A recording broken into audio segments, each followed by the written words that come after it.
Magandang araw po sa inyo mga sir, mga misis.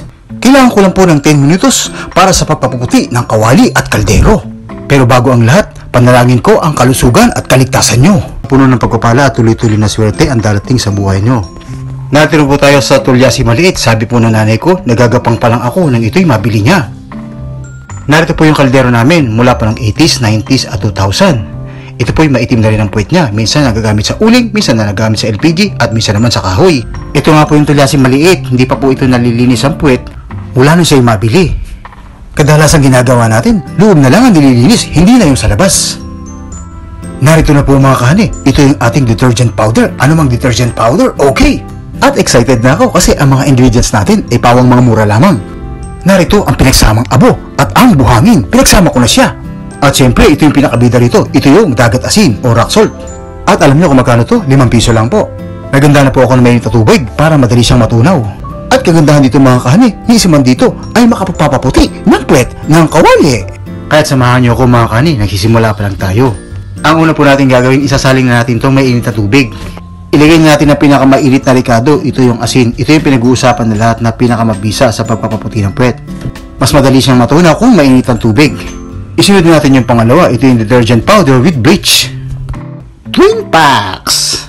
Haluin po natin ito ng haluin hanggang sa ito'y matunaw. At ayon po sa survey, ni isa man dito sa 4 na ito ay nakapagpapaputi ng puwet.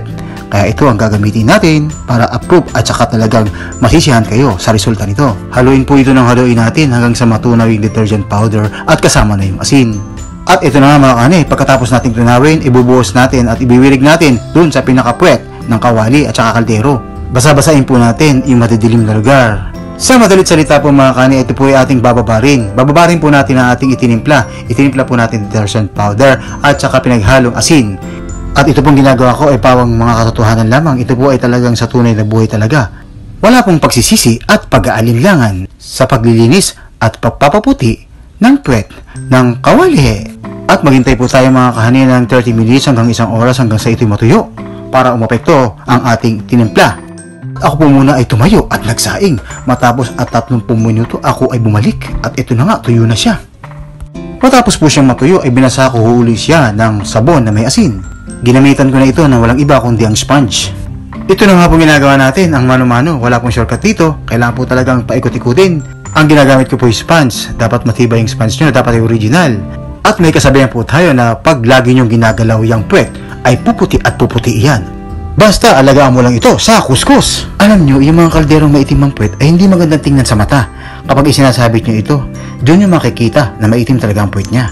Hindi nakaaya-ayang tingnan ang maitim na puwet na nakasabit. Kapag nililihan nyo ito o iniskuba nyo ito, ay kailangan nyo talaga ng pwersa. Matapos mong maiskuba o maliya, pwede mo itong balawan pansamantala.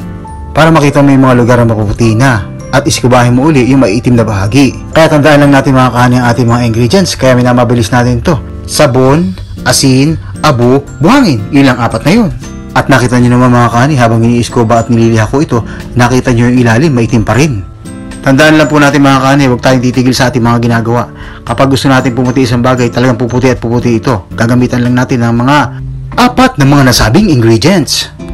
Kadalasan pag naglilinis ako ng kawali at saka kaldero, matapos kong mahugasan ay sinasabit ko ito na nakabaliktad kahit na hindi kaayayan tingnan kasi wala akong magawa ng mga panahon na yun. Pero ngayon, meron na.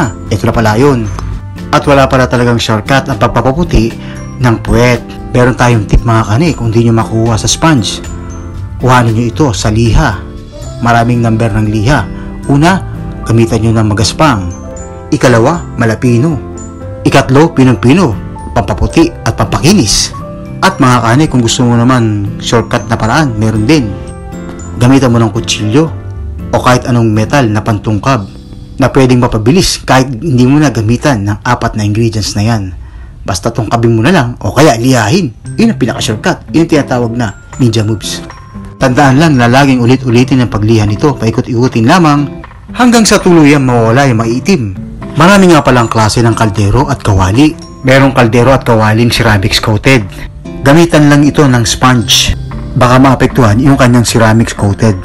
At ikalawa, meron namang kawali at kaldero na may teflon coated.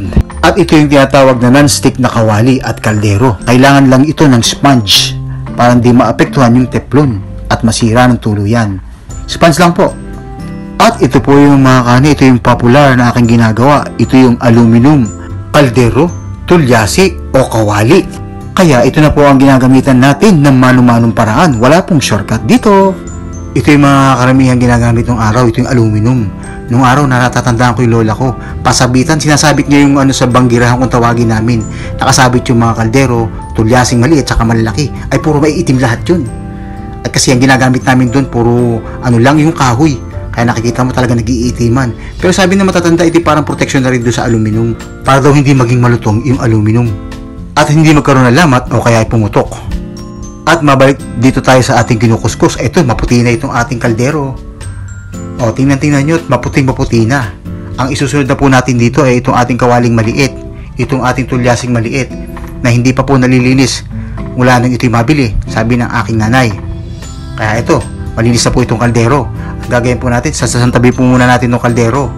At ito ang ating pinaka-problema, itong kawali. Ang kawali pong ito talaga maitim na maitim. Makapal po ang pagkakaitim niya. Pati po yung loob nito maitim na rin. Ewan ko po bakit medyo maitim ito.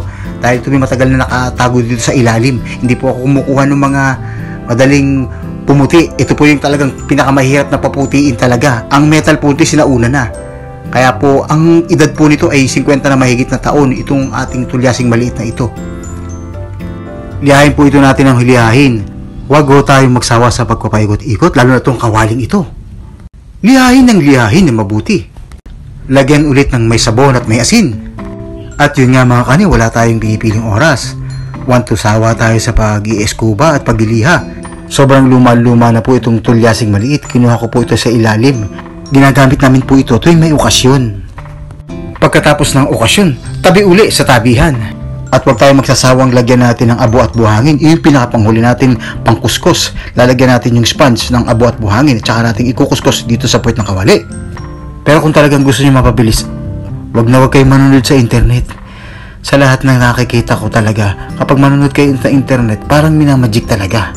Talagang kabilib-bilib at talagang nakakatuwa ang kanilang mga ginagawa.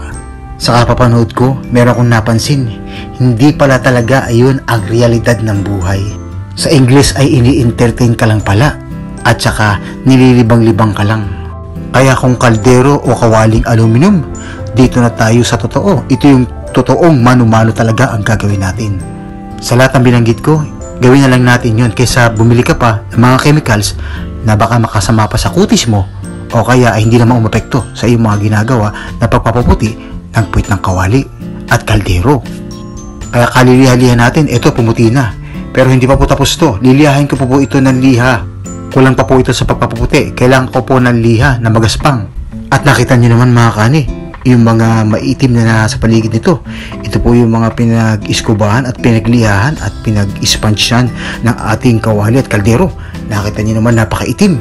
At ito pong ginagawa natin mga kani ay ginagawa lang po ito sa aluminum na mga gamit katulad nitong kawali at kaldero. Alam nyo mga kani, sa lahat ng ginagawa ko, ito yung pinakapaborito ko. Ito yung pinakapaborito ko, yung pagpapaputi. Dahil sa usapang pagpapaputi pa lang, ay natatawa na ako sa sarili ko.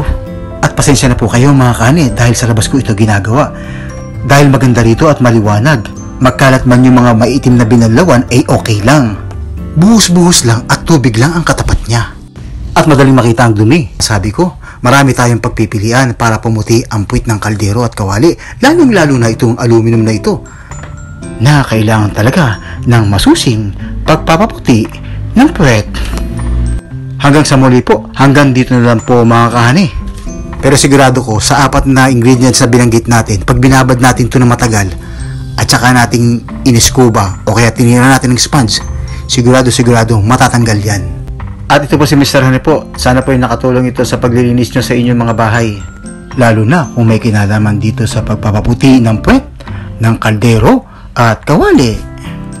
At nag-iwan po ng katagang may mga bagay tayo na hindi natin kaya paputiin. Pero sa usaping kaldero at kawali, ipaghihiganti ko kayo. Kayang-kaya nating tanggalin ang mga madidilim na bahagi ng kaldero at kaldera. Maging sa gilid man o ilalim na hindi madadaan sa shortcut pero mapapabilis. Tandaan lang natin ang mga kusina formula natin. Sabon, asin, liha, buhangin. Please like and subscribe. Maraming salamat po. At ito na mga kani, pareho na silang maliwanag at maputi. At hanggang sa susunod na video po, ingat po.